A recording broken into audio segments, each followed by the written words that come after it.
How much do we actually know about the brain and its potential? We have years of knowledge, but there is an enormous amount that we still don't know. There are brain areas, we have no idea what they do. Every ping of the phone is anxiety producing, which then launches your stress response, and that keeps us stressful for way too much of the day. So many people are appreciating at a higher level stress and anxiety and depression. A little bit of that is actually good for the brain. You want to live a long, healthy, energized life, start paying attention to all the things you need to do to make your brain work beautifully. It defines everything that we do and everything that we are. The #1 health and wellness podcast. Jay Shetty. Jay Shetty. The one, the only Jay Shetty. Wendy, thank you so much for being here. I'm so grateful to have you on Purpose. I was really looking forward to this. Oh, and even thank just you. the few words we've exchanged now, I'm like, all right, click record ASAP. Like, we need to capture all of it. Thank you so much. Thank you for having me. I'm thrilled to be here. Oh, well, let's dive right in. Yeah. The first thing I wanted to ask you was, how much do we actually know about the brain and its potential? That is such a great question. We have hours and semesters and years of knowledge that we have gained about the brain since we've seriously been studying it. But there is an enormous amount that we still don't know. There are brain areas, we have no idea what they do. My favorite is called the claustrum. Somebody asked me, what's the most mysterious brain area that you know, Wendy? This is a brain area that connects to everything, cortically, subcortically. It should be integrating something critical. We have no idea what it does. We have little idea of how consciousness works.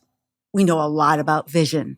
So it is a beautiful bag of information and mystery that our brain represents. There's something about that, right? That there's so much we've learned, but there's so much yet to uncover. Yes. But I feel when we talk about the brain and what's relevant to us, I think about what does a healthy and unhealthy brain feel like? Yes. And how do we know whether we have a healthy or unhealthy brain?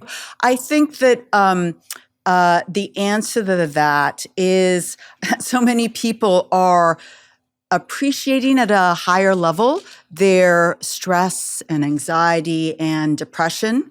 A little bit of that is actually good for the brain.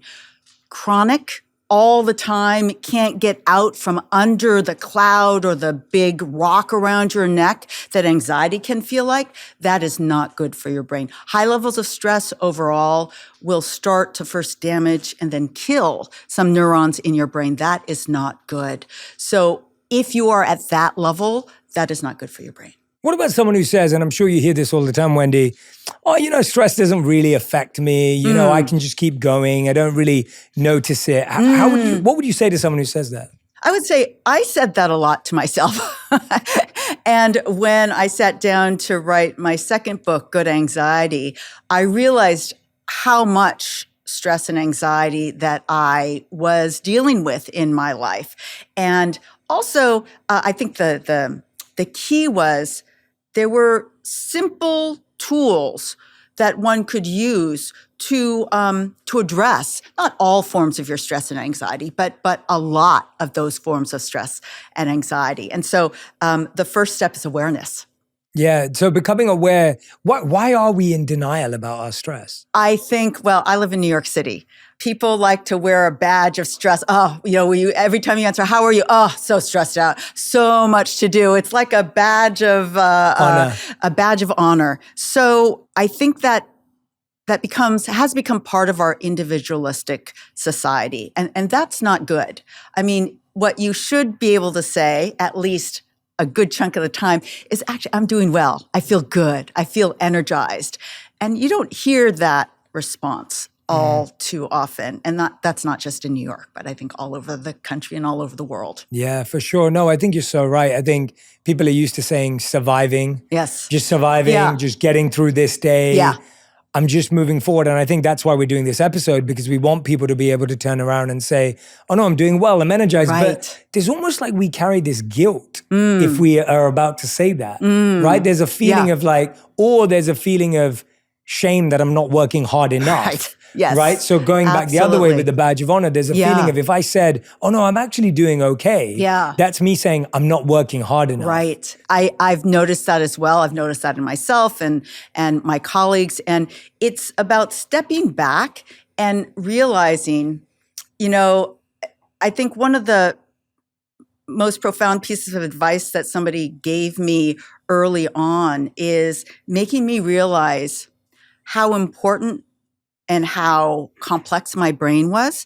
It defines everything that we do and everything that we are. And making that work well should be high on our list. Chronic stress and buying into that I'm busy all the time culture is not conducive to brain health. So you want to live a long, healthy, energized life. Start paying attention to all the things you need to do to make your brain work beautifully. Yeah, no matter how much you think you've got away with it up until now. Yes, exactly. It's not good to keep Yes. pushing that and testing Yes. how far the brain can go. Exactly. Walk me through the difference between anxiety and stress, and why is it important to know the difference? They are intertwined in a really complex way. So physiologically, the stress response is enacted by the sympathetic nervous system, and it's all those feelings that we are very familiar with. Increased heart rate, increased respiration rate, our eyes dilate. There's an upset stomach because actually blood is rushing away from our digestion and reproductive systems towards our muscles because the response is to get us ready to run away, to physically flee. Now, anxiety is the emotion of fearing something that is coming up in the future that we don't like, that could harm us. In its essence, it is protective. So, a woman 3.5 million years ago trying to protect her baby wanted to use those feelings of anxiety to keep that baby safe from those physical dangers that were there. The problem is that in today's world, every ping of the phone is anxiety producing, which then launches your stress response. And that keeps us stressful for way too much of the day. So the key, I think, is learning how to turn the volume down on those anxiety cues that then launch stress, and learning what they are for yourself, but also using the tools of science to turn that volume down. It's a simple first step that everybody can take. How do we do that? So the first thing that you can do is first realize, you said, how do we know we're stressed?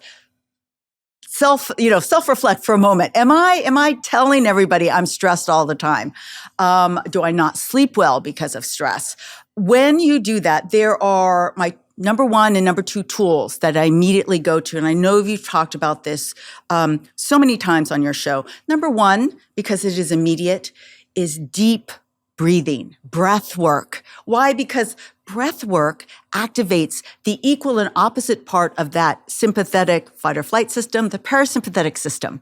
I told you all the things that stress activates: heart rate raise, respiration raise, your blood rushing. I can't control where my blood rushes, and I can't really control my heart rate, but I can control exactly how deep and profound and frequent my breathing is. So that's why just deep breathing, just 2 or 3 times can, try it out. It can really calm you down. And if you practice it, it gets even more powerful. That's my tool, go-to number one. And it's number one because if I'm getting anxious about this interview, I could actually do this in the background. You don't even know. And I can calm myself down even in the heat of this is not a stressful conversation at all, but I'm pretending that, it could be. Yes. Number two is moving your body. And so 10 minutes of walking outside or anywhere, up and down the stairs, down the hallway, has been shown to decrease your anxiety and stress levels. It's one of the fastest way that you can use physical activity to address your stress and anxiety levels. Those are my number 1 and number 2 go-tos. Anybody can use. You don't even have to change your clothes. That first one, I'm so glad you brought that up. And it's a practice I do still till this day. If I'm going on stage or if I'm doing something that's anxiety inducing. Yeah. And I think people are always like, Jay, wait a minute, you experience anxiety? I'm like, of course I do. It's a part of everyday life. And if I'm about to do something that feels that way, I can notice the same thing. But now that I've noticed that cue, which is like you said, it's easy for me to think, okay, well, I know I need to breathe in for a 4 and breathe out for more than 4, which is a pattern I like. Yes. Are there any patterns that you suggest, or is it just deep breathing? You know, the easiest is just deep, for 3 or 4 counts in, 3 or 4 counts out. But I like box breathing, which I know you know about. Deep breath in for 4 counts, hold it at the top for 4 counts, deep breath out for 4 counts, hold it at the bottom for 4 counts. It's funny. Every time I even say that, and I often say that in these kinds of interviews, I feel myself de-stressing as I do that, because the muscle memory of when I do that comes in. But yes, it is such a powerful technique that everybody can use. And how do we spot our cues more closely? Because so for a long time, I used to say I don't get stressed. And then I started to realize when I was actually still that all my stress was stored in my body. So I wouldn't get stressed mentally. I wouldn't experience it in my mind. And I wouldn't experience it in my chest or my heart. But then I started to notice that my upper shoulders or my neck is always tight. And it took me a while before I started to recognize that stress existed in different ways. As opposed to this idea of, oh, well, it's not up here, so it doesn't exist. Right. How do we get closer to those cues? Because I think there's 2 questions. One is, how do we get closer to our cues? And the second is, when you feel that cue or trigger, how do you remind yourself to breathe? I think to get closer to your cues, the easiest answer is to spend time in open awareness of your own cues. And just as you said, and it's the same for me, they don't suddenly appear on a list in front of you. You have to go and seek them out, because for you, it wasn't in your head, it was in your body. I'll never forget, multiple times I've had the experience of deep tissue massage in certain places that triggered just crying in me. And I'm so sorry, what's happening? They said, no, I've just touched a point in your body that you store a lot of stress. You mean like actually crying? Actual physical crying. And it wasn't like I couldn't help it. And it's happened just twice, but that was my very clear cue that I also store a lot of stress and anxiety in my own body. You have to go and look for that, and you have to notice it, and you have to remind yourself when you've been covering up your own stress and anxiety, which I am also a master of. It takes a little exploration, and I think that listening to others and actually asking a friend, do you notice times when you think I'm more stressed than others? And sometimes you might be surprised. That might be a really good, moment of realization. And so then your second question was, once you realize you're in this moment, how do you remind yourself to breathe? And that's a hard one. And I think the best way is, don't wait until say, oh, I'm anxious, I need to breathe, but never having any practice with this breathing. It is wonderful to take a class time and go to a breath meditation class. You learn so much because there is literally thousands of years of breath work technique to learn. And I've been exploring that as well. But you don't have to get super fancy. Sometimes it's just about, you said you like the inhale and exhale for a longer time. That is a very basic but powerful one. Explore that on YouTube. There are thousands of free meditations you can do that. I always send people there. Practice it. See which ones you like. Sometimes it's too long of a hold for people, and you have to find the one that you like. Practice it. Get it comfortable with yourself, and then it'll be easier to call it up when you do notice that moment coming up. Yeah, I agree. I think that's great advice. It's, you can't have something help you. It's almost like, I remember being at school and they'd always train you with what happens if there was a fire. Yeah. So you're training when there isn't a fire. Yes. And so it's like, hey, when there's a fire, you're going to walk through this door, Yeah. you're going to line up outside, you're going to do this. And it's almost like we need that for when the fires appear in our mind. Exactly. And you've got to do the routine before it happens in reality. Right. And if you do it, really think about how that made you feel. Do you feel that difference? And it's important to keep exploring how different things make you feel, because maybe you chose just a bum breath technique. It doesn't work for you. And there are those that just won't hack it for you. So try other things, but stay aware. And that practice of self-awareness, I think, is so important for the rest of our lives, I think. It's really hard to put the phone down, but that could be such a game changer. Well, what am I going to do? Have a conversation with the real person. When you practice the meditation, you realize how powerful that is for your life. It's fascinating to me just how everything that's good for you seems hard and everything that's bad for you seems easy. What's actually happening to the brain when we ignore anxiety and stress for long periods of time? Stress very physiologically releases stress hormone, cortisol. Cortisol goes through the blood-brain barrier, goes into the brain. And the danger is that there are key brain areas that you want to keep healthy and thriving and growing throughout your life, that high levels of consistent cortisol will damage and then eventually kill cells. And the first brain area I'll focus on is called the hippocampus, critical for memory function. And here we know that long-term stress, for example, people with PTSD, monkeys that have low rank in the pecking order, male monkeys, have tiny little hippocampi because those cells have gotten damaged and then died. And that is not good. We need what I like to call a big, fat, fluffy hippocampus for the rest of our lives. This is the area that first gets attacked in Alzheimer's disease, and you want to keep that beautiful and healthy. The other brain area that is attacked in stress is your prefrontal cortex, critical for decision-making, being able to shift and focus your attention. And so you are starting to damage two key areas. I lead 9,000 students. The two brain areas I want to work best in these students are the hippocampus and the prefrontal cortex. And it kills me that during finals, all that stress that comes up is damaging their ability to show us all the beautiful knowledge that they learn. Of course, not just my students, but all students around the world. How can we de-stress that process and thereby help learning, help recall, help their professors know what they do understand about the topic? Yeah. What are our daily activities that are damaging the hippocampus and the prefrontal cortex? Yeah. I mean, it is that everyday stress. It's the anxiety provoked by scary news that we read every single day, by social media. And here I'm thinking about younger people, well known how much it damages self-esteem to spend too much time on social media. All these things, we all know these stressors in our lives, but it's actually hard to put the newspaper down. It's really hard to put the phone down. But that could be such a game changer for both adults and children. And you just ask, well, what am I going to do?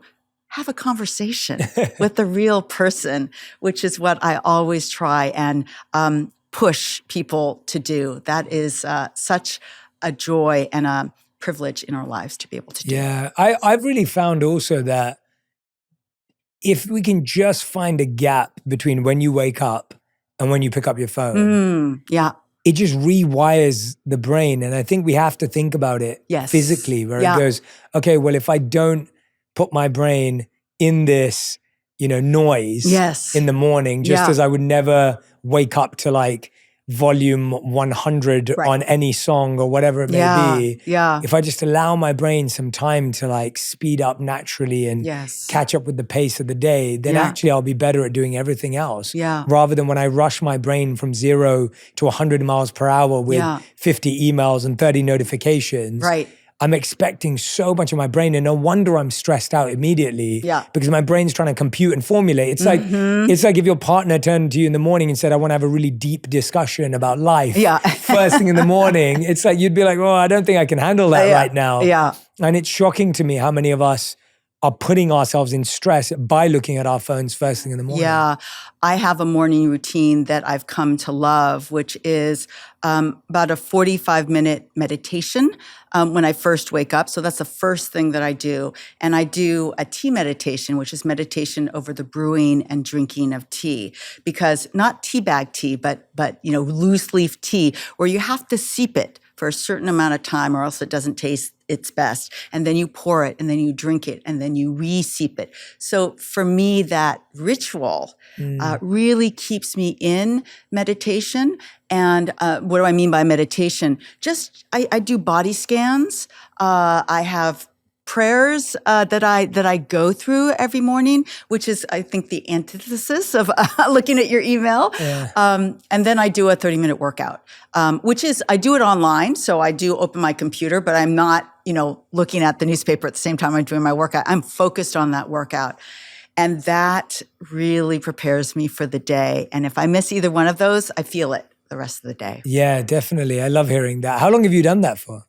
I've done the meditation for 9 years straight, and I've missed only a few days when I have those 4 a.m. You have to get on the cab at 4 a.m. to get to the airport.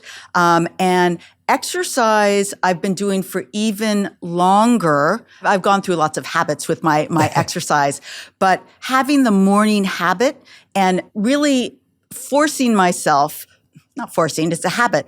Having the habit of, even when I only have 5 minutes, I'll do some sort of, stretch or something for that 5 minutes every single day and feel good about that. In addition to my good 30-minute cardio strength workout where I really sweat. So, I think we're both talking about the habits that we choose for ourselves that improve our mental health, strengthen our brain. This is what so important to choose for ourselves. Yeah, absolutely. And I think the point is you'll get so much more out of your day Yes. and your brain. Yes. I think often we think, well, if I skip that, I used to be like this with my wife.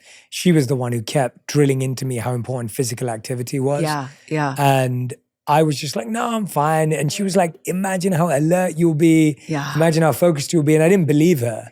And then when I started to do it, I was like, oh, she's right. And it's such an interesting thing. It's so easy to think I'll accomplish more Yes. if I don't make time for meditation, breath work, and working out. But you won't. You'll actually accomplish less. You'll accomplish. Is that what you found? Does the Yes. science show that too? The science shows that exercise improves your mood. It improves your ability to shift and focus your attention. Long term, it will improve your memory. And so compared to subjects or, animal subjects that don't do exercise, there is better brain function in those people that are exercising. So yes, the science is behind it. And there's beautiful science in meditation showing that there are brain areas that are enhanced in monks, for example. That's going way, I'm never going to be a monk. But the act of meditation is an act of learning how to focus better so that I could focus on your questions and not be distracted by whatever is going on the outside. We have a nice quiet room, but sometimes, I live in New York, we're on the subway and there's so much noise. And when you practice the meditation, you realize how powerful that is for your life, that I could choose to focus on you. That's all I'm focused on. I'm listening to you deeply. I'm thinking about it deeply. And that is an experience that not enough of us are having on a very regular basis. Yeah, why does it feel like when we're trying to do that, it almost feels like it hurts? Right? Like when someone's really trying to focus, it's like you're trying to put all the energy and people can feel like, oh God, it's so tiring. Yeah. Or it's exhausting to be present. And it almost feels like you're having to pull yourself in a certain direction, but there's some tension and resistance back. Yeah. What are we experiencing? What's going on? I think part of that is our lives have been focused on getting pulled in 10 different directions at the same time. We get used to that. And so, no, I can't focus on you for a whole hour because I have 30 other things that I usually get pulled into. And that becomes your habit. If that is your habit, I think you need to rethink that.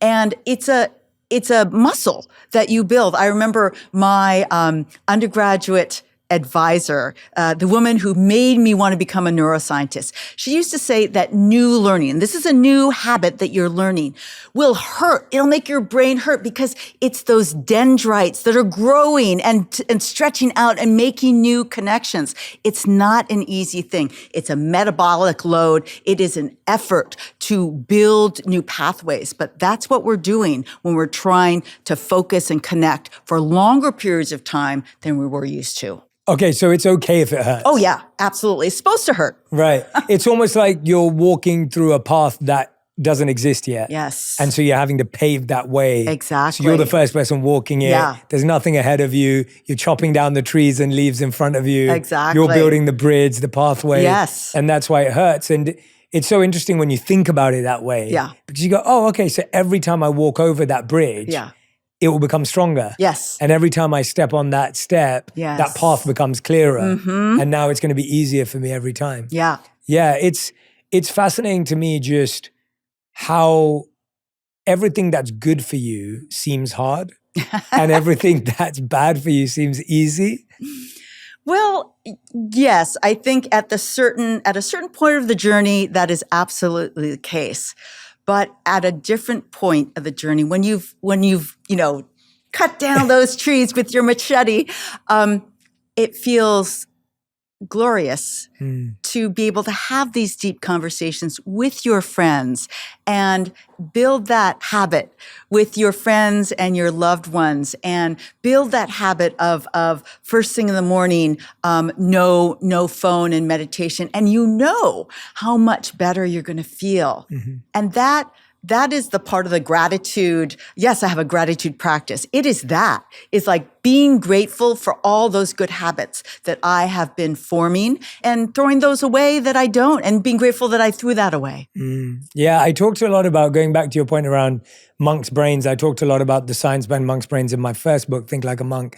And I remember a simple practice that we used to do when I lived as a monk that was really helpful to me. So we would often meditate on beads, like prayer beads. Yeah. And we were always told, because we'd be meditating on those beads sometimes for 2 hours at a time, 4 hours at a time, even more. Yeah. And so we were always told, when you hear the word 2 hours, you're just like, God, how am I going to get through 2 hours? And we were always told, just focus on one bead at a time, one mantra at a time, just one at a time. Yeah. And all of a sudden it became so much easier, where it was just like, it's just about this bead. It's just about this mantra. It's just about this step. Yeah. It's not about 2 hours. Yeah. And I think sometimes when we're thinking, oh gosh, I've got to build this new habit. I've got to work out 5 days a week, and I've got to, it's like, that just feels so insurmountable. Yeah. Why does the brain work better with small steps and habits and changes? That's such a great question. I think that it is part of the effort that goes into something new, the novelty of praying on a single bead and kind of fighting away that instinct, like, oh, I didn't get through 100 beads, I'm a failure. That's a lot of cognitive noise. And I always say, for exercise and meditation, those two things that could immediately decrease your stress and anxiety levels, it's great. In fact, I tell everybody to start small. 10 minutes of walking. Don't even have to change your clothes or your shoes. Just a minute of deep breathing. Just put your phone on, just the clock, and just so you know how much that minute is. And just doing that is good enough, and the effort comes in batting away all those feelings of failure and the difference between your 1 minute and 10 hours that you really wanted to do. Definitely. What's the difference between everyday anxiety and then having an anxiety disorder? Yeah. So anxiety is a normal human emotion. Everybody has anxiety. I think it's been kind of clinicalized. Oh, I have anxiety. Yeah, everybody has anxiety. But anxiety exists on a very, very large spectrum. So we all have anxiety. And yes, the highest levels of anxiety that prevent you from doing the everyday things that you need to do in your life, and having a job and having relationships and going out and doing things. That's clinical. And it is just kind of going down that rabbit hole of anxiety and needing more help, clinical help to get you out with cognitive behavioral therapy, so many different techniques that you could use. So it's all part of a spectrum, which, I hope that makes people feel better, because you can come back. Everybody has it. Let's just pull you back from that highest level and let you take advantage of, I think, one of the things I love the most from my book, Good Anxiety, is that it's not about anxiety is so bad, let me just tell you the tools to get rid of it in your life. It is the acknowledgement that anxiety is a protective mechanism. My invitation is, can I invite you to try and use your anxiety to help protect you, to actually give you some gifts or superpowers, because there's a lot that we can learn from our anxiety and all our uncomfortable emotions. I think when people hear that, they may think, oh, that's cool, but I don't believe it. Like, how could I believe that anxiety could be my superpower? How do I do that? How do I make that switch from going, I'm scared, to actually I'm prepared? So I start with, I think, the easiest to implement. So this one is the superpower of productivity that comes from a very common form of anxiety that everybody has, which is the to-do list that comes up at opportune times. It's like, oh, you get overwhelmed. For me, it comes up right before I'm going to go to sleep. And so it prevents me from going to sleep. So annoying. And so the flip for that is to take the to-do list. And first, I want you to notice that all of these things are things that you care about doing well. They're usually about your job or your relationship or money things, all good to be concerned about them. The trick is to take that what if list and turn it into a to-do list. And so for me, I don't do it in the middle of the night. I wait till the next morning, but I've trained myself that I'm going to take care of each one of those worries and do something active. If there is an issue at work, I'm going to talk to 3 people about it and try and get input for that. There's something active that you can do for every single one of your worries. And the more people you talk to about it, you realize that very productive people are already doing this. So take advantage of that trick. Those anxieties are really telling you what you hold dear in your life. The flip side of your anxiety and the flip side of grief is deep love, trying to kick them out the door and never experience them again. That is not a full life. Is it possible to prepare for future trauma, or is the only way to be prepared for it to go through it? Do you want healthy, great-looking skin without spending a ton of time on it? If you answered yes, and let's be honest, who wouldn't? Dove Men Plus Care Body and Face Scrub is your ultimate hack for effortless skincare. When I say hack, I mean it. This scrub does it all. Exfoliates, cleanses, and moisturizes all in one simple step. No extra steps, no hassle, just better looking skin made easy. Plus, it's made with natural essential oils. It's vegan and free from parabens and sulfates. Designed specifically for men's skin, so it does exactly what you need it to. The best part? It's easy. Your skin will look better, feel better, and it won't take up more than a moment of your day. Just hack your grooming routine and add the Dove Men Plus Care Scrub into your shower. Yeah, I really like that. And one thing that's really helped me is I always look at my anxiety as revealing to me a skill I haven't yet developed. Yes. And I really believe that. It's like it's a muscle that you need to develop. So I go, okay, if I'm anxious about going to this event and having to do small talk, it's because I haven't built the skill to be able to do small talk. Yes. So maybe if I read a book or I spoke to someone or I sat down with an expert or I listened to a podcast with an expert on how to have good conversations, all of a sudden now I know what questions to ask, and at least it makes me feel comfortable. Exactly. Or if, hey, I'm nervous about the fact that I've been asked to do something at work and I know nothing about it. Yeah. Hey, let me go and take a course on it or a class on it. And I feel, I always look at anxiety as just a sign of what's a skill I don't have, a quality I haven't developed, an ability or a priority I haven't made. Yeah. And now let me do that. It could be the skill of having tough conversations, the skill of learning to say no, the skill of setting boundaries, whatever it may be, it's just this one skill away to not that I won't feel that anxiety ever again, but that I can actually better manage that anxiety when it arises. Right. I love that because you've just created a new superpower of anxiety, which is the love of learning. So can you turn your anxieties into the next learning project that you have and then get better at small talk or whatever you're anxious about? I love that. Yeah, no, it's the only thing that's ever helped me for so many years subconsciously of just, I've always experienced anxiety, but I've found that it just got less and less and less as my skills developed. Yeah. And developing those skills was hard and that took time and effort and it wasn't easy. But as those skills grew, now it was just like, oh, I can manage this. I know I can deal with this. And of course, there are always going to be things that surprise you and then you go, oh God, I have no skills for this one.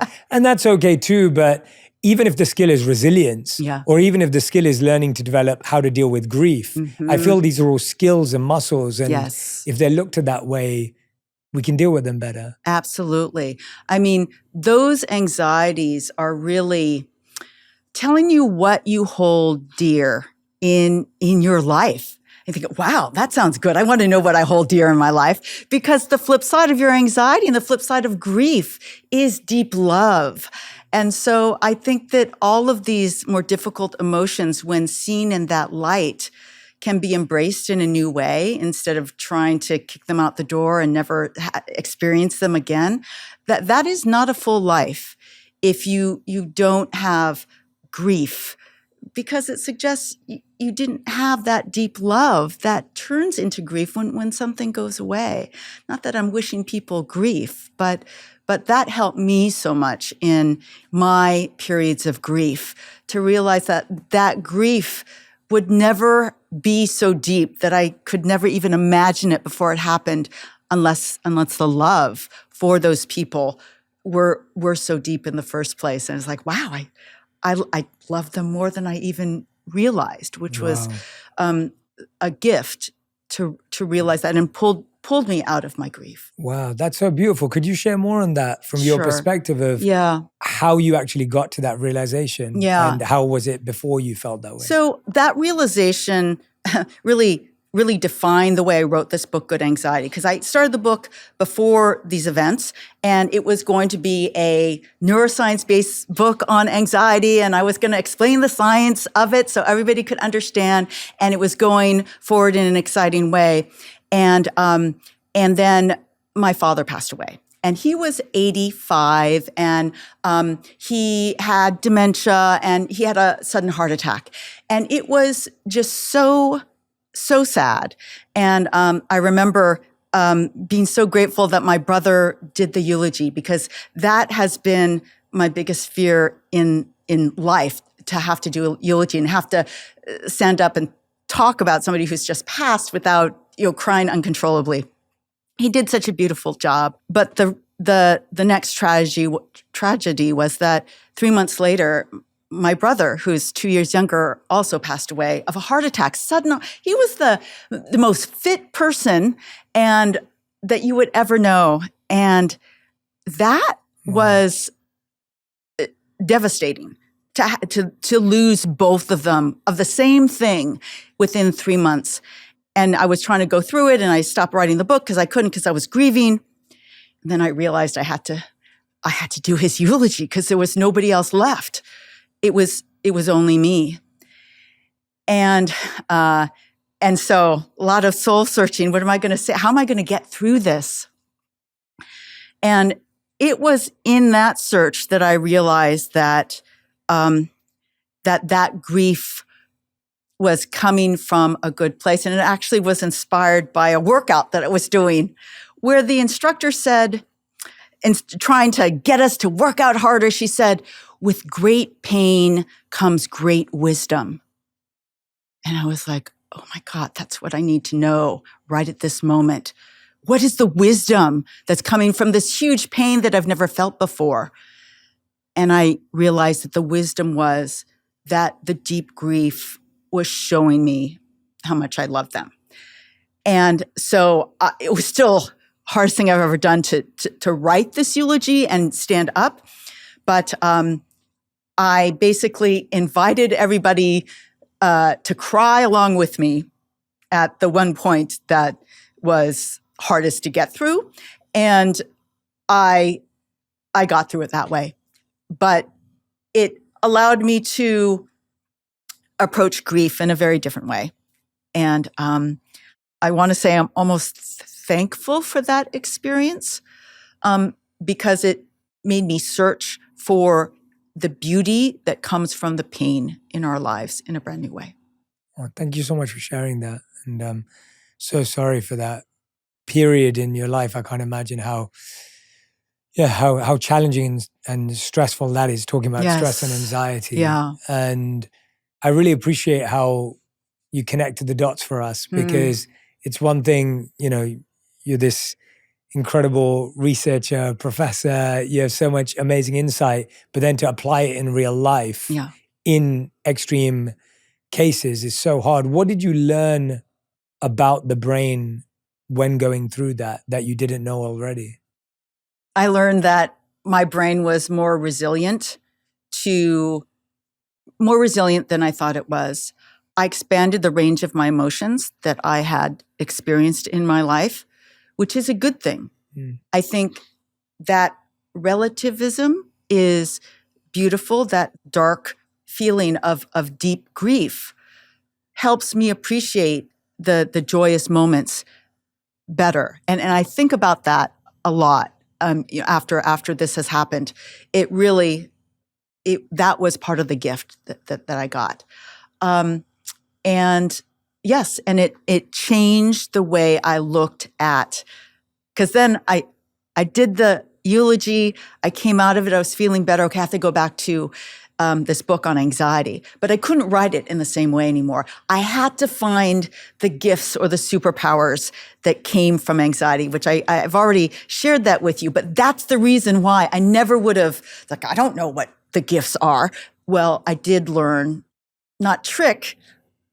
I learned that lesson through that experience, and I applied it to the emotion of anxiety. And I think it changed the book. Well, I know it changed the book.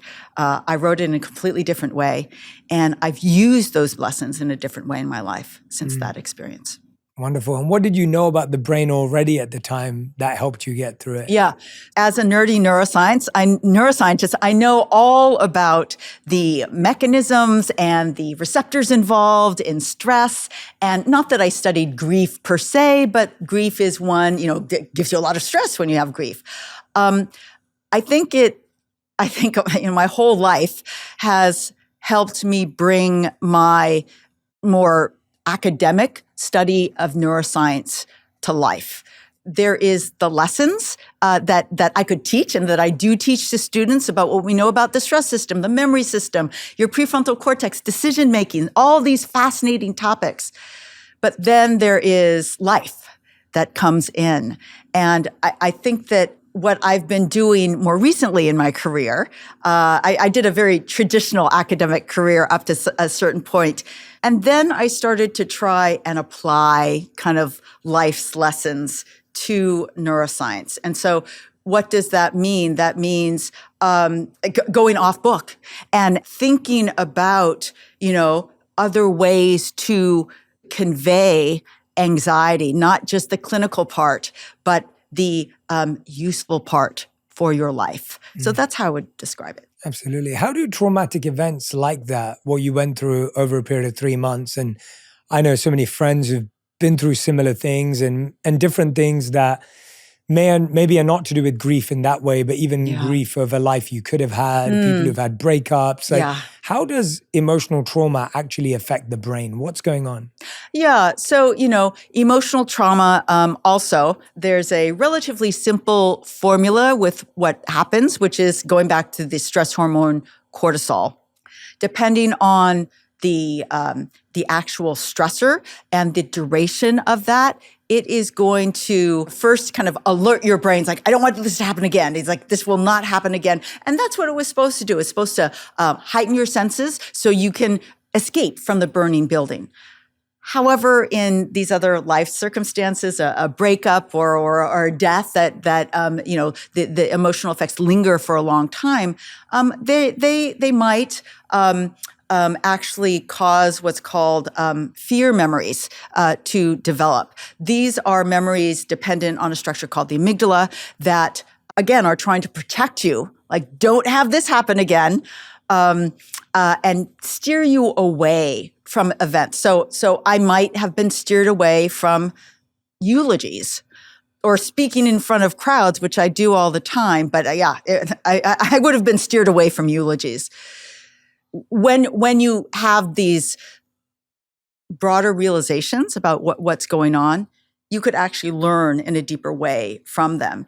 And instead of being steered away, instead of developing a fear memory that is very strong and hard to get rid of, you can have a deeper learning that sharing those very personal, very deep, very difficult emotions to feel, talk about new synapses forming, is a deeply cathartic process that brought me closer to my family and to everybody that was there, including all my brother's friends, many of whom I didn't know. So, yeah. Yeah. Is it possible to prepare for future trauma, or is the only way to be prepared for it to go through it? Can we build resilience before a traumatic event?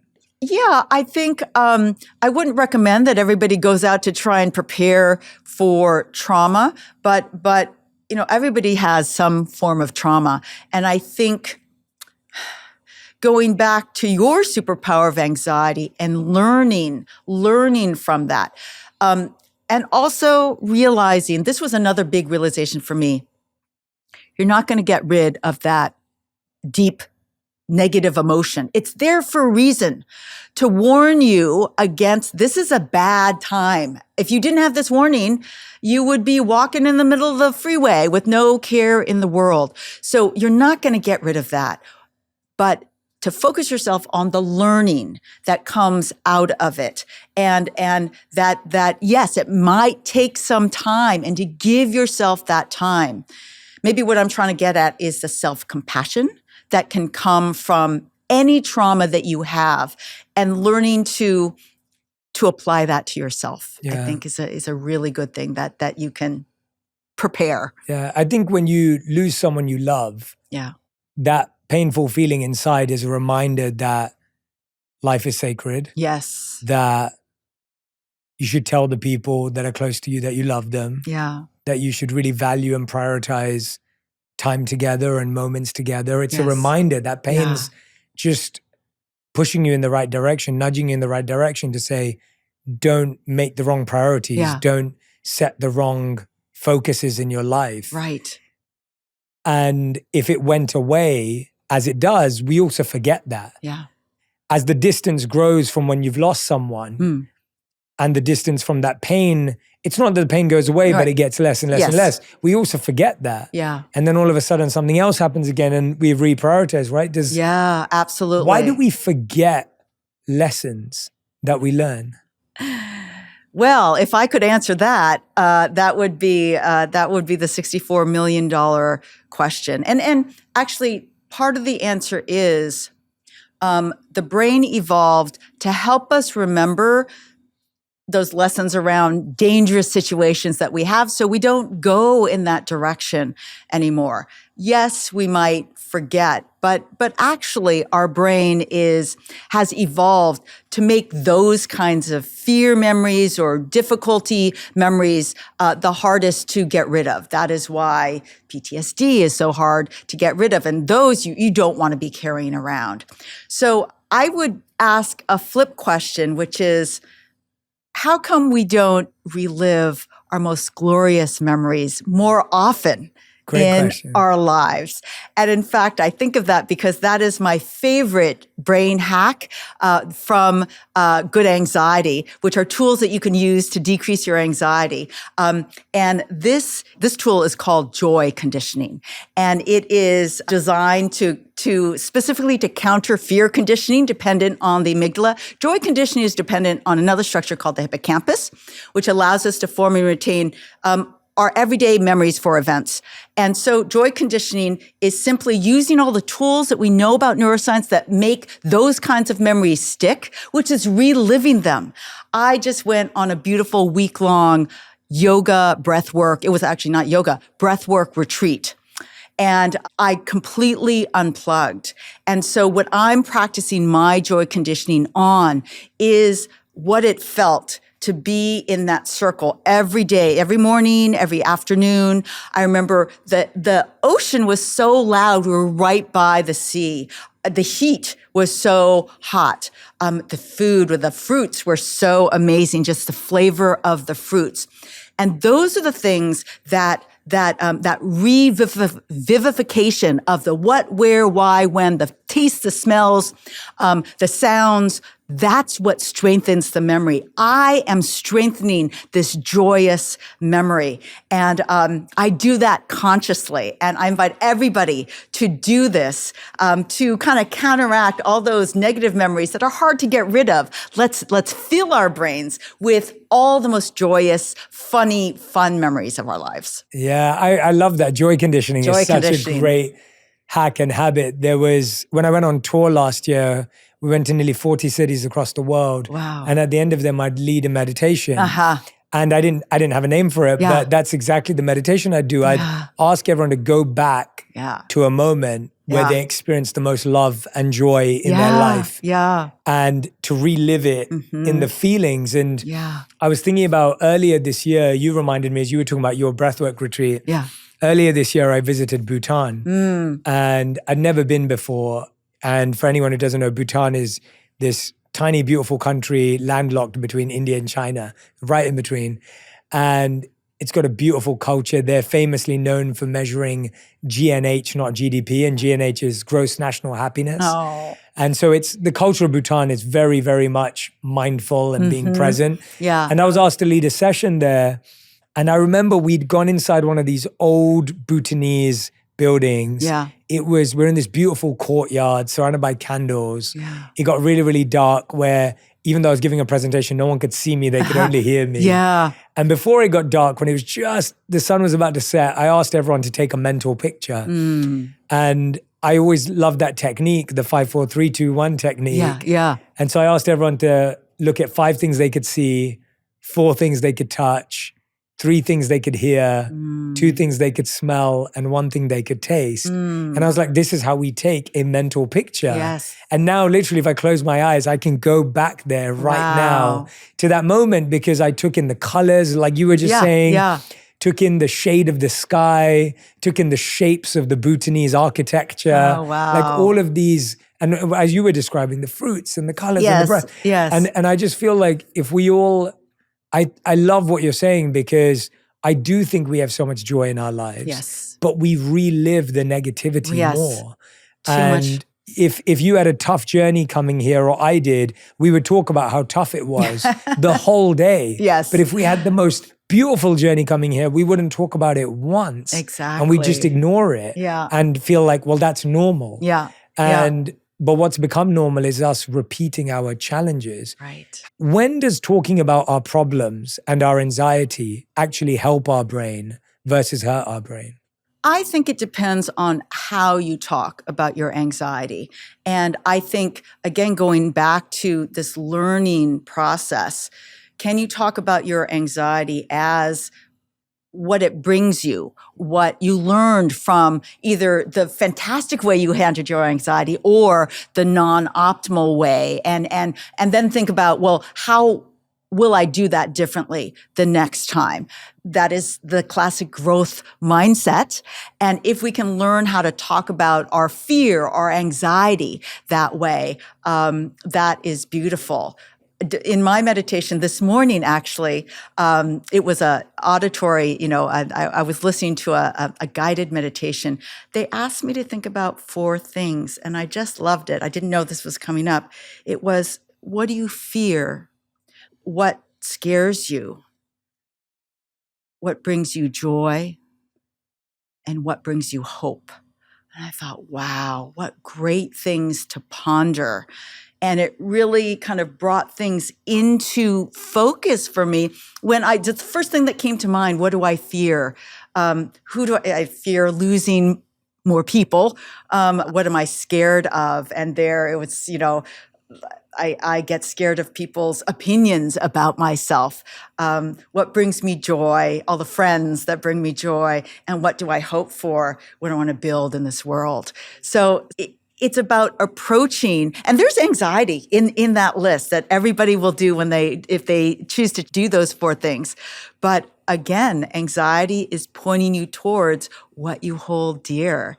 And all of those questions point out what you hold dear and what your aspirations are. So to summarize, mindset is so critical as we are living, even as we're talking about our bad day, our bad parking experience or driving experience. Is it to learn? Or is it to commiserate, or just to, or you're not realizing you are focusing too much on a negative thing? Mindset and awareness. Yeah, and also what you're saying is this over-amplification as well of something that actually was quite insignificant. Yeah. Or if it was significant, you're talking about looking at our challenges or talking about them in a way that takes accountability Yes. and future accountability. And Right. that's what I love, this Yeah. idea of, well, let me talk about what went wrong today, and maybe I shouldn't take that route to work anymore. Right. Or, maybe let me talk about what went wrong in this conversation with someone I love, and maybe I've got to set better boundaries. It's always about a solution-oriented growth focus, as you said. Yeah. But so many of our conversations today, especially about anxiety and stress, are victim-based. Yes. Mm-hmm. And how do we make that switch? Because when you feel like the victim, it feels so real to you. It does, yeah. And you do feel so hurt that if someone said, well, what could you do differently? You'd be like, nothing. I did everything the best I could. Yeah, yeah. So how do we open up that switch from anxiety to growth? Yeah. So I think that something that has really helped me is to pay attention to who you are talking to, who is feeding you information in your life. And if it's too negative, and if it, this person is the best complainer in the world, and you join in because it feels good to complain, with a friend about something, step back and instead choose somebody who has that growth mindset that can open up other possible ways to think about that. Do it yourself. Think, okay, you can do an exercise, do the complainer mindset on yourself, by yourself, and then do the growth mindset. And ask yourself, how does that feel? What does it feel if I just go down the road of the complainer versus what if I actually like that idea. What if I do that next time? Can you inspire yourself? So many different routes, and coaches, therapists they're experts at doing this as well. So that's another route to go. But podcasts are another route. This is a common topic in podcast world these days. Definitely. What does healing actually look like in the brain from trauma? Like from a chemical perspective, like what's actually happening when we're healing? I must say, I'm more of an expert not on healing from trauma, but on growth in the positive direction. Yeah. And so here's what growth can look like based on the things that we've already talked about. So we talked about the effects that the fact that moving your body can have an immediate positive effect on your anxiety, also on your depression, decrease your stress response. What's happening there? Every single time you move your body, you're releasing a whole bunch of neurochemicals in your brain. I like to call it a neurochemical bubble bath for your brain. I love that. And so so you're giving yourself this bubble bath. What's in that bubble bath? Well, you've heard some of these neurochemicals before. Dopamine. I know you love talking about dopamine. You and so many other people talk about dopamine in such interesting ways. Serotonin, noradrenaline, endorphins. That's what's being released in this bubble bath. And so, not surprisingly, you feel better after you walk. That is why you're feeling better. But the other thing that gets released is growth factors. Growth factors get released and they go to the hippocampus, and they actually build new brain cells in the hippocampus. They help new brain cells grow in the hippocampus. Now, you want as many shiny new hippocampal brain cells as you can get, which means that, and they don't pop up like mushrooms. It takes a while. You need to keep up that physical activity. And for that, the best way to get high levels of growth factors in your bubble bath is to do an aerobic workout, any workout that increases your heart rate. Now, this gives you lots of options. You like to dance? Go dance. You like to take your dog for a walk? Go take your dog for a power walk. Like to walk? Go for a walk. Anything that gets your heart rate up, I don't care what it is, will help with this. But keep it up. And it's like I picture a watering can with growth factors going on your left and your right hippocampus, making it big and fat and fluffy. And that is one of the harbingers to great brain growth. The other brain area, which I'm sure is huge in you, is your prefrontal cortex. Living a life of a monk and doing that deep practice of focusing your attention, keeping it there, makes your area 10, which is right behind your forehead, enhanced, enriched, not because of new neurons, but likely because of new synapses. And so basically what a healed brain looks like is a bigger, fatter, fluffier brain that is kind of flush with good neurochemicals and is building new synaptic connections. That is kind of the beautiful picture of what I call positive brain plasticity. You make it sound so simple in terms of what we need to do. When you talk about breathing and moving, like it's as simple as that. What if we're doing breathing and moving and we're still not feeling positive benefits? What could be at play there? Well, I think that sometimes it's hard to appreciate what's going on. It could be that you're not moving quite in the same way. I think it's easy to get in a habit of moving. And so sometimes you need to push yourself a little bit more. If you're doing 10 minutes of walking, maybe try 15 minutes. And it's, there are some pillars that not just me, but so many neuroscientists have shown are so important for brain plasticity, which is actually what my undergraduate advisor discovered as she was a young neuroscientist in the 1960s at UC Berkeley, Marion Diamond.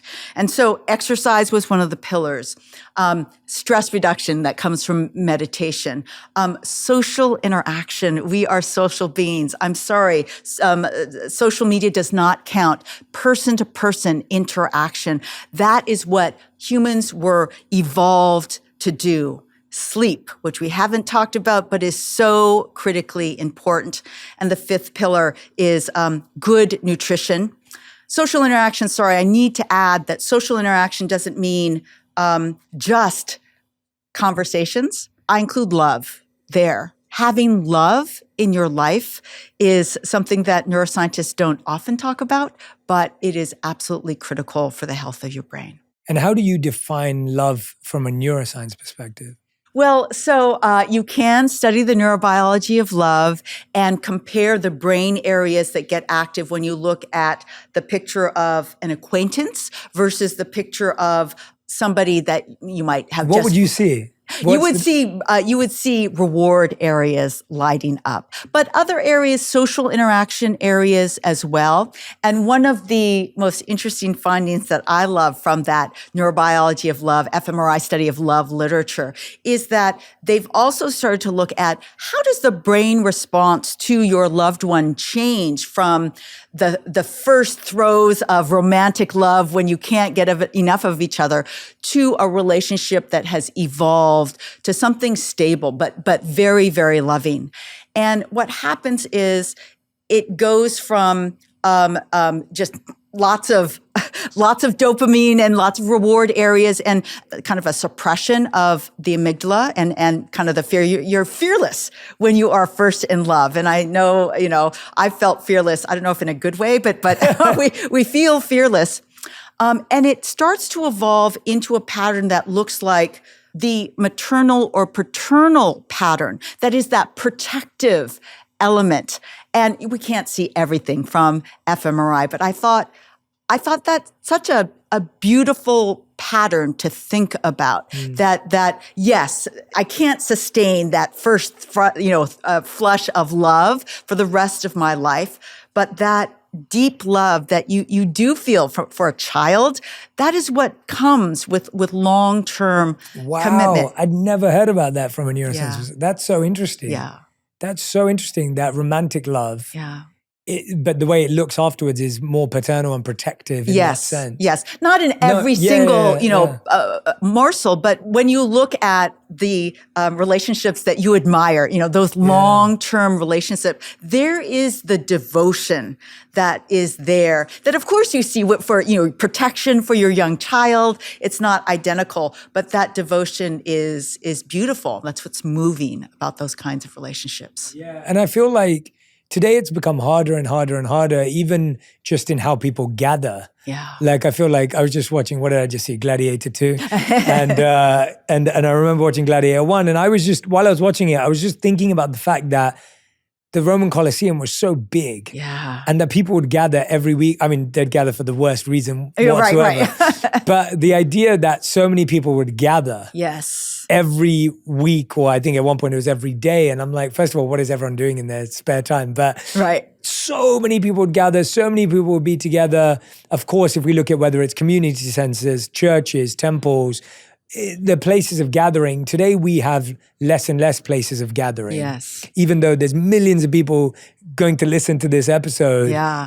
They're not in the same place listening to it. And I know that if we did have 1 million people here right now, even if we had a portion of the people that listen to the episode here, they could then talk about it and discuss it and exchange it. And they could look at each other's eyes and be like, oh, you feel that too? Oh my gosh, I went through that grief. And how amazing would that be? Yeah. And we're losing that. And so the ability to create love and connection is becoming harder and harder and harder because our places of similar value are now digital. Yeah. Right? If this is a place, I know everyone who listens to us has similar values, cares about similar things, but they're not meeting each other. Yeah, yeah. And, we're trying to do that by, when I go on tour, that's really one of my biggest goals. Yeah, sure. Is I'm hoping when everyone walks out, they're all going to just talk to each other and ask each other questions. Should we be forcing ourselves to have places to gather of similar value? Like, should we make that a priority? Absolutely. And I immediately think of the university. And that is a natural place of gathering. In-person universities, you're gathering every single day, multiple times a day. But sometimes I see the stress and the worry of, am I smart enough, in this room? Pushes people apart, and then they go on their phone, and it's more comfortable to do that. That is what I'm trying to shift so that we take full advantage of this person-to-person place of gathering at our university, that they feel connected to each other. They feel like they belong there for whatever thing that you want to promote. I, as dean, want to promote the joy of learning. That is what I want to teach them. That is what I want them to feel like. And so, yes, all of you university professors out there, you have this power to make your place of gathering one of these places where people are talking and interacting. And of course, we all try that. It's harder because of the pandemic, and we're not used to being together as much in society or in our growing up. So the answer to your question is yes. It's our responsibility to do that. How can we do that more? Yeah, I love that example. I read a study that said 80% of us pull out our phone in a crowd just to avoid conversation and contact. And so I love what you're saying about building it on a college campus. And I think the same applies inside a corporation. If people are coming to work, even if they're coming to work 3 days a week, as a dean yourself, how do you do that when you've got targets, I'm sure there's results you have to yeah. get to. Uh-huh. You've got deadlines you have to meet. Yeah. You've got a ton of stuff on your plate. Yeah. As does a CEO of a major corporation Yeah, or an yeah. organization. How do you prioritize a love for learning and belonging and connection? Yeah. Not just as nice things that you say, but actually to Right. do. How do you do that? Yeah. Because I see it as very genuine from you. Yes, It's real. absolutely. And so how do I prioritize it? I just make it a priority and I decide the actions that I'm going to do to get to that goal. So, for example, I am literally strategizing about how I can get in front of as many of those 9,000 students that I have multiple times during their 4 years with us. I see them all, every single first year student I see, every single one graduating, I see. There's a lot of time between that. What can I do to have a meaningful, how should I go on tour just like you do, but talk to the first years, the second years, the third years.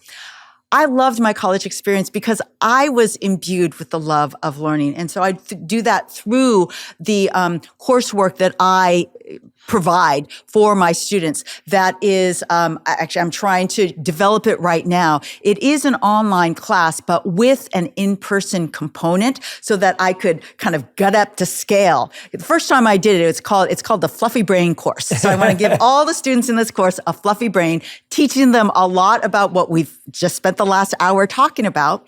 But there's always going to be an in-person component. And the goal of this class is to inspire them to do not inspire them, it's part of the class. That's a great thing about a class. I could assign things to you. So your assignment is to do a personal experiment about exercise. How are you going to up your exercise for the next week? But first, you're going to just notice your mood, your regular mood state, so that's self-awareness. And the next week, you are going to propose something, do it, increase your exercise, and then self-reflect about that. And we will explore that and talk about it together. I love that. They have to do it. They have Brilliant. to do it. Yeah. I'm really happy that you're saying this because I do think as leaders in different institutions and organizations, there's a responsibility, but there's also just a vision for what an amazingly happy, fluffy brain community looks like. Yes. And when I think about it coming from college, it's hard because people are coming from so many different motivations. Yes. Right? Someone's coming there for the best job in the world. Mm-hmm. Someone's coming there for an amazing social experience. Right. Someone's coming there to compete with everyone else.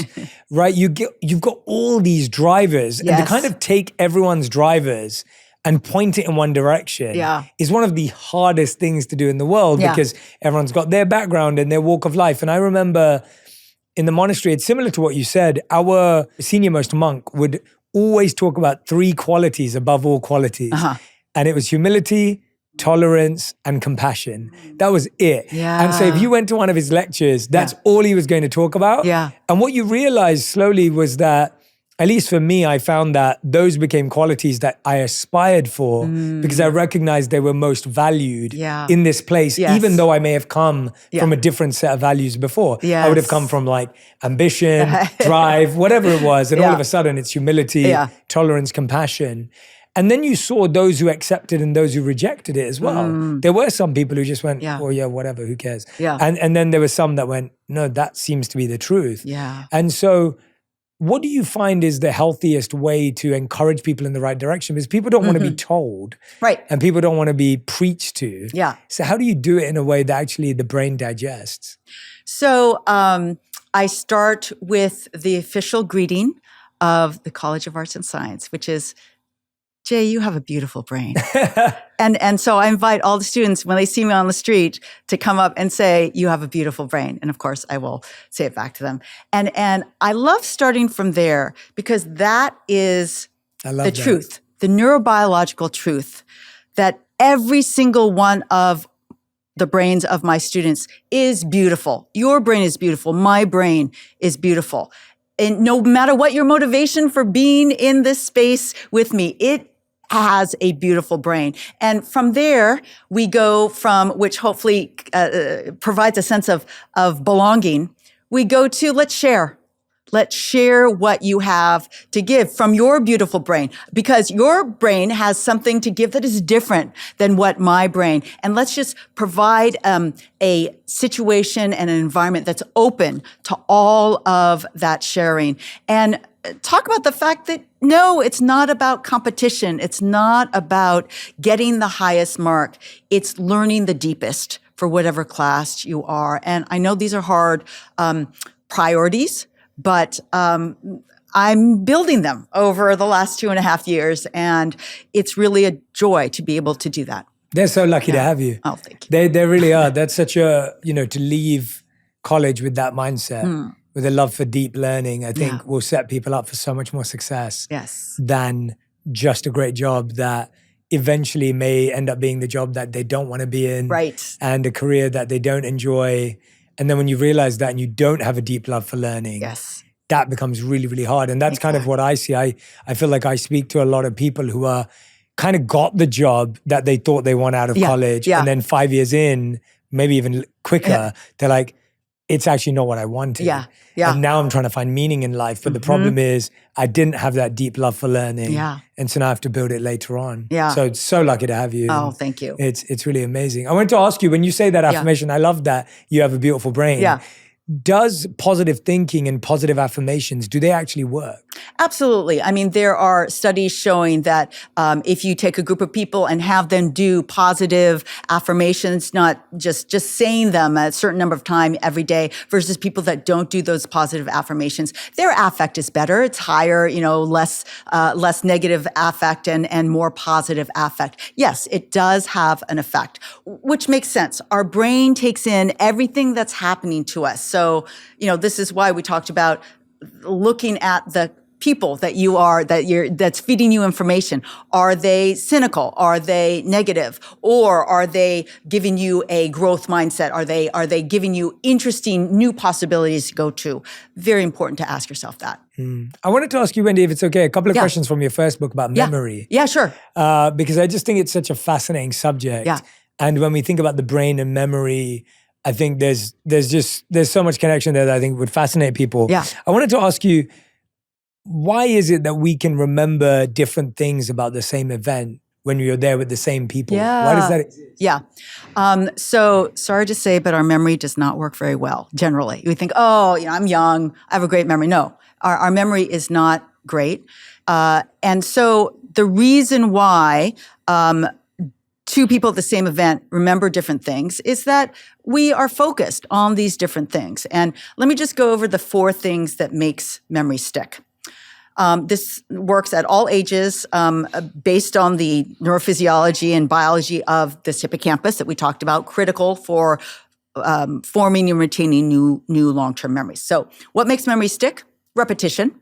So you and I might be at the same event and you're focused on one thing and it's the same event, but an event is big. I'm focused on something else. So you're repeating something that I never saw, and I'm seeing something that you never saw. Repetition.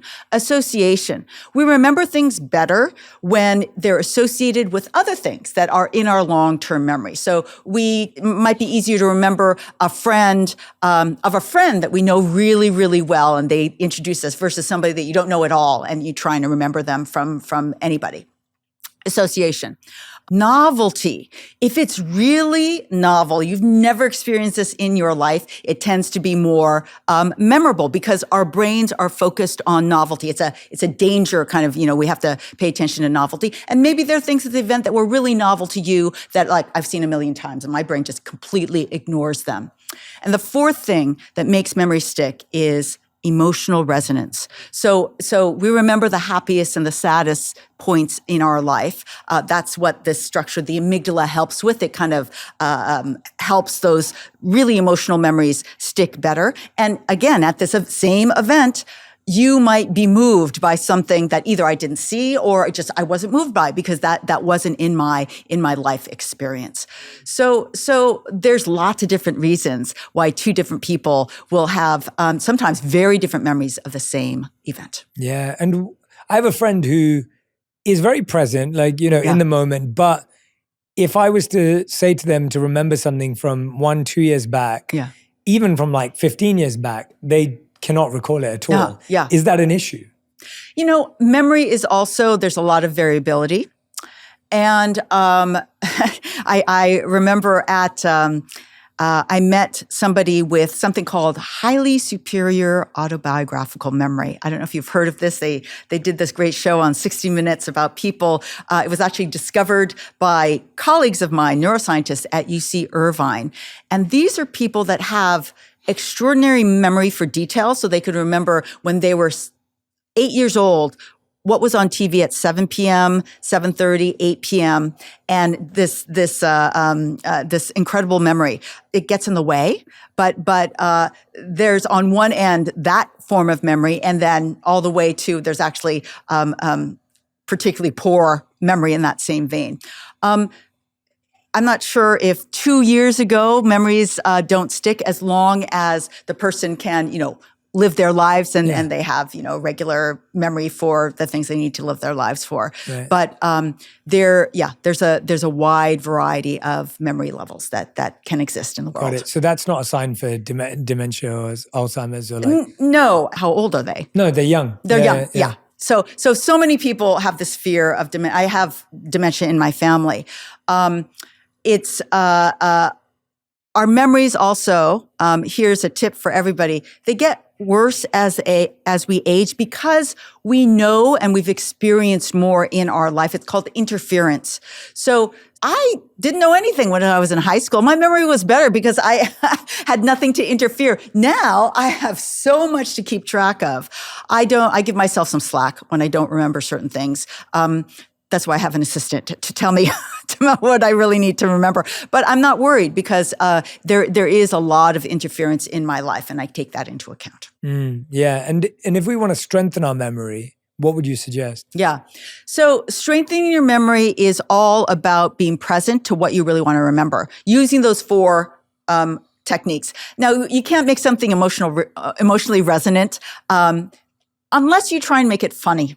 So that's actually one technique that I've used. If I really want to try and remember somebody's name or something, I try and create a funny image about it. But sorry, repetition will help your memory. No problem. Association can help. So if you can associate this person or this name or this concept with something that it reminds you of to help those kind of recall lines that you can have to this memory, that can help as well. You can't make something novel if it's not completely novel, but it's not, unfortunately, a magic bullet. Wendy, you've been so kind and gracious with your time today. I feel like I've learned so much. We've talked about absolutely everything. I really hope that everyone goes and grabs a copy of your book, Good Anxiety. It's brilliant. I think there's a need for us to use anxiety in the way you're saying, rather than this desire to avoid it. We end every episode with a final 5. So these questions have to be answered in 1 word to 1 sentence maximum. Okay. So Wendy, these are your final 5. Yeah. The first question is, what is the best advice you've ever heard or received? Your brain defines who you are. Take care of it. Question number 2, what is the worst advice you've ever heard or received? Put your head down and work as hard as you can until you reach your goal. I'm the one that told me that bad advice. So I love that. Question number 3, what's something you can't wait to discover about the brain? I would love to discover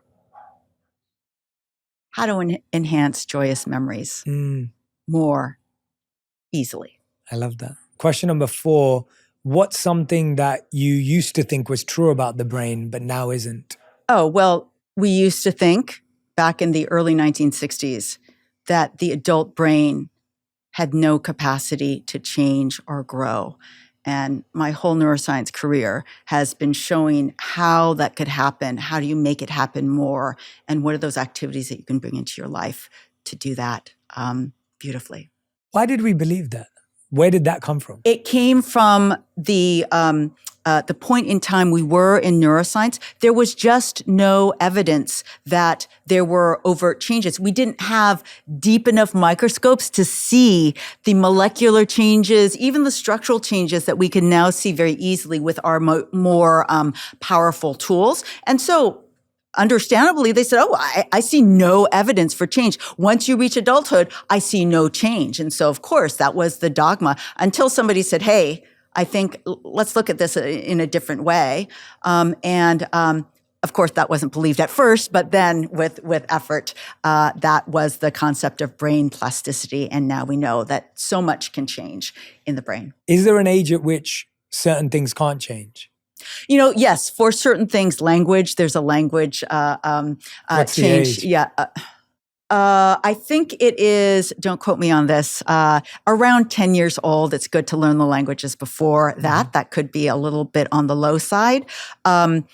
Also, vision. It's really important to get bilateral good vision. And so if you have amblyopia, it changes your vision.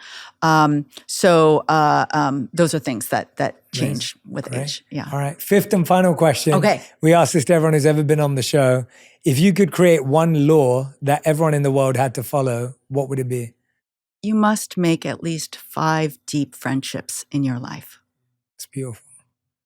Thank you so much. Thank you, Dr. Jay. Wendy Suzuki, you are incredible. That was so much fun. I had a great time with you. Thank you for being so personal as well and open about your own journey with grief. And I hope you'll come back onto the show. I would love to. Yeah, Thank you so much, Thank you very Jay. much. Thank you. If you love this episode, you'll enjoy my interview with Dr. Daniel Amen on how to change your life by changing your brain.